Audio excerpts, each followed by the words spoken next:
ইরানের গোয়েন্দা বিষয়ক মন্ত্রী ইসমাইল খতিব জানিয়েছেন, পারমাণবিক স্থাপনা, যুক্তরাষ্ট্র, ইউরোপ সহ বিভিন্ন দেশের সঙ্গে সম্পর্ক এবং প্রতিরক্ষা সক্ষমতা সংক্রান্ত ইসরায়েলের সংবেদনশীল গোপন নথি শীঘ্রই প্রকাশ করা হবে। রাষ্ট্রীয় টেলিভিশনের রবিবার দেয়া এক সাক্ষাৎকারে খতিব বলেন, তেহরানের হাতে এসেছে এক গোপন সম্পদের ভাণ্ডার, যা দেশের আক্রমণাত্মক অবস্থানকে আরও শক্তিশালী করতে পারে। তিনি এর পক্ষে কোনো তাৎক্ষণিক প্রমাণ উপস্থাপন করেননি।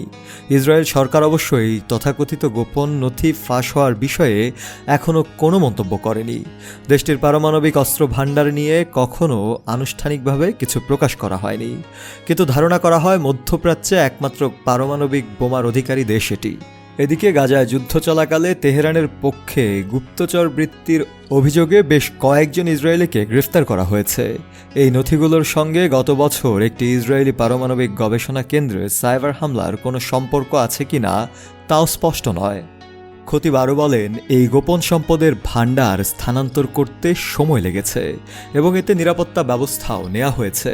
স্বাভাবিকভাবেই স্থানান্তরের পদ্ধতি গোপন থাকবে, তবে নথিগুলো শীঘ্রই উন্মোচন করা হবে। তিনি আরও বলেন, হাজার হাজার নথি বলা হলেও তা হবে অবমূল্যায়ন। রাষ্ট্রীয় সম্প্রচার মাধ্যম IRIB একটি সূত্রের উদ্ধৃতি দিয়ে জানায়, নথিগুলোর পরিমাণ এত বেশি এবং এগুলো নিরাপদভাবে দেশে আনার প্রয়োজনীয়তার কারণে গণমাধ্যমে বিষয়টি নিয়ে এতদিন চুপ থাকা হয়েছে।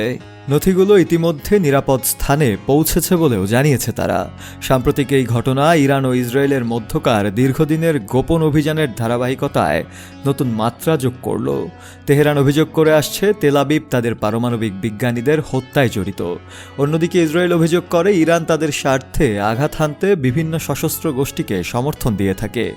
এই প্রেক্ষাপটে সম্প্রতি ইরানের পারমাণবিক কর্মসূচিকে ঘিরে আন্তর্জাতিক মনোযোগ আরও বেড়েছে। শফি আল মাওলা, কালের কণ্ঠ।